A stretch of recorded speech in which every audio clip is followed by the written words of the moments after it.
Shorts is not appropriate for court. It's a complete sign of disrespect. You understand? Okay. If you do it again, I'm going to put you out. Mr. Collier, did you just get out of jail? When? Okay. You didn't just get out of jail. When you come to court, come dressed appropriately. You're charged with interference with the duties of a public servant. You're facing up to 6 months in jail and or a $2,000 fine. A traffic stop was initiated, and the defendant quickly exited the vehicle, and the officer gave multiple commands for him to get back inside and shut the door. The defendant stated he wasn't going to, and the officer had no reason to pull him over.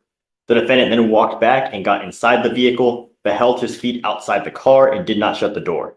And the officer asked the defendant several times for his name, and the defendant stated he could not because the officer was fucking with him.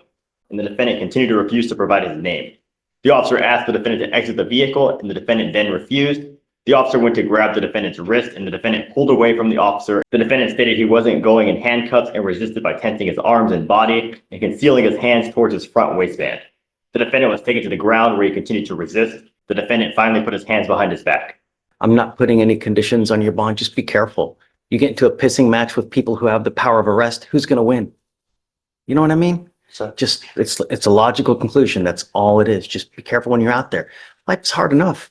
As an African-American in today's society, don't make it any harder, you know? so, You want to apply for an appointed lawyer? so. All right, I'm going to give you an application. I'll have you sign and reset with Billy. I'm not putting any conditions on your bond. Just be careful. That's it. All right? Come on, man.